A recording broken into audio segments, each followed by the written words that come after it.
Бәріңе сәлем. Сіздермен бірге Мадияр. Бүгін біз сіздерге символ фильмі туралы айтамыз. Және бастамас бұрын мен сізден арнаға жазылуды сұраймын. Осылайша сіз бізге қолдау білдіресіз. Барлығыңызға жақсы қаралым тілеймін.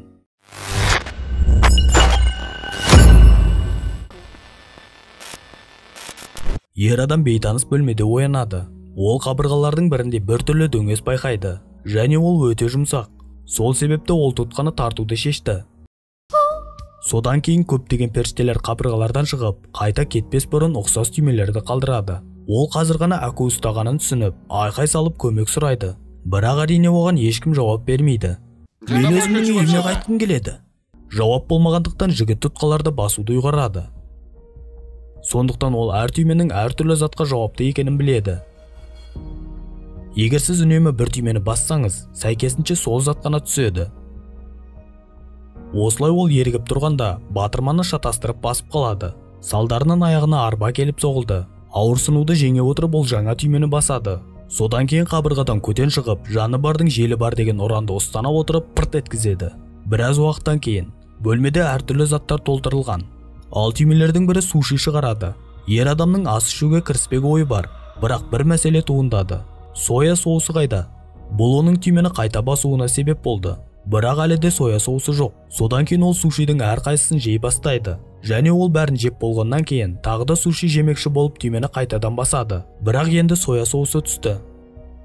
Бәрін жеп болғаннан соң әзіліңді тоғар. Кейін ол 3D көзілдірік табады.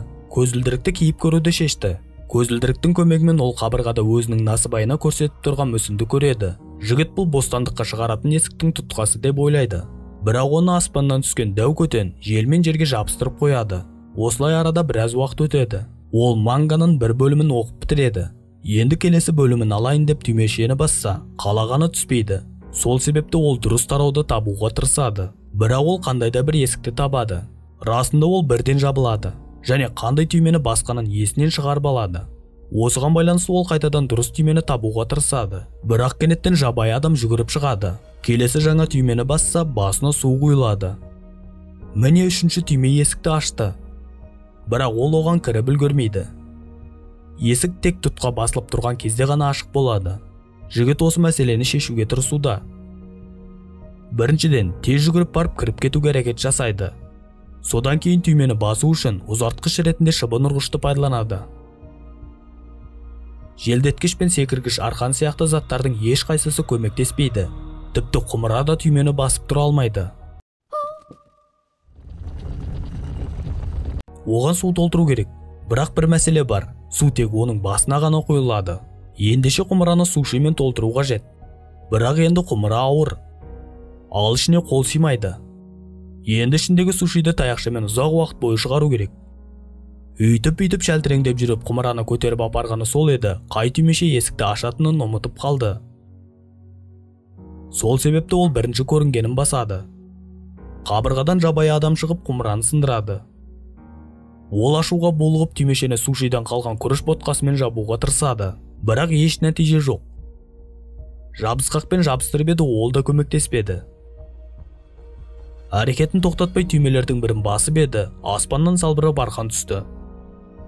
Оның көмегімен ол есікке жетеді. Бірақ ол жерде кілт қажет екен. Кері қарай әреңдегенде соңғы сәтте шығып үлгереді. Қабырға жабылып бара жатып, жігіттің арқасынан әтәт қылады. Сөйтіп жүріп ол кездейсоқ түймені басып, қалаған кілті шығады. Сондықтан ұшатын кілтпен бірге есікті де ашық ұстау керектігін түсінеді. Бірақ кілтті қай түйме шығарады? Үшінші әрекеттен ол өзіне керек тұтқаны табады. Содан кейін адам балықты керек түймеге қойып, белгі қалдырады. Бірақ арқан арқылы керек түймеге жету мүмкін емес. Бұл жерде вантуз көмекке келеді. Ол қабырғаға жабысып, түймелердің дұрыс комбинациясын басып үлгереді. Ал есікті ашқанда дәл үстінде басқа құлыпты байқайды. Сондықтан ол жерден мүмкіндігінше тезірек кету керек. Осының бәрінен ашуланған жігіт вантузды қабырғаға лақтырып жібереді. Салдарынан маңдайына код жазылған жабайы адам шығады. Осылайша ол барлық істі қайталап бөлмеге кіреді. Бостандыққа шықтым деп қуанған жігіт артқа қайтар жол жоқ екенін түсінеді. Кілтті салып, кодты жазса да есік ашылмайды. Осыдан кейін ол қақпанға түскенін түсініп жылай бастайды. Кенеттен тыстан соққан жел оған белгі береді. Негізгі есік ешқандай құлыпсыз қабырғаға жасырылған екен. Осылайша ол алға қарай бет алады.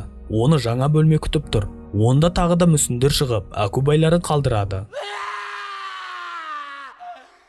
Осылайша біз қалыпты әлемге ауысамыз. Үстел басында жергілікті балуан, ұлу адам отыр. Оны Карен қойылымға апарады. Ол сонда киімін ауыстырады. Ал шайқас алаңында жергілікті жұлдыздар шығады.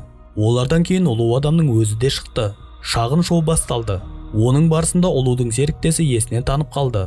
Сондықтан ұлу мәселені өз қолына алуды шешеді. Бірақ оны да ұстап алып, басынан үстелмен ұрмақ болып жатыр. Кенет қараңғы бөлмедегі адам түймешені басады. Содан кейін ұлу адамның мойны созылып, барлығын құлатады. Оның басы құдды бір қарудай. Жігіт затының қайда екенін түсінбей, тұтқаны тағы бірнеше рет басуда. Сол сәтте ұлу кішкентай ғана баладан бастап, бейшара қоңырауға дейін барлығын соққыға жығады. Бөлмедегі түймешелердің барлығы ешқандай зат бермейді. Бірақ біздің әлемде сұмдық өзгерістер орын алуда. Вокалист алдымен от шығарады. Содан кейін сиқыршы қандай да бір ақмақтық жасайды. Және өзін ит санайтын адамның үруімен аяқталады. Бөлмедегі адам еденде жарық сәулесі барын байқайды. Бұл оны басын жоғары көтеруге итермелейді. Демек ол ең жоғарыда бостандық бар екенін түсінеді. Осыдан кейін ол олимпиадалық альпинистке айналып, ең биік шыңға шығады. Жол бойы түймешелерді басып, әлемді өзгертуде. Ол неғұрлым жоғарылаған сайын, өзгерістер соғұрлым жаһандық болады. Адам айға тек осы жігіттің арқасында ғана жеткен екен. Тіпті бір кезде ол түйменің де қажеті жоқ екенін түсінеді. Себебі ол енді ұша алады. Сондықтан ол өзін жоғары күш ретінде қабылдайды. Өйткені қазір ол біздің әлемде не болатынын шешеді. Жол жөнекей біздің әлемді қирата отырып, ол ең биік нүктеге шығады. Және ең жоғарғы жағында оны үлкен әкубай күтіп тұр. Оның не істейтінін біз ешқашан білмейміз. Ол бүкіл әлемді жойып жіберетіндігіне бәс тігемін. Осы тұста бүгінгі шығарылым соңына жетті.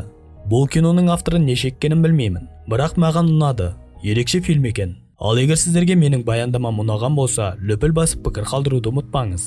Сонымен қатар арнаға жазылып қойсаңыз, маған үлкен қолдау білдірген болар едіңіз. Сіздермен бірге болған Мадияр. Келесі қызықты баяндамаларда жолыққанша, қош сау болыңыздар.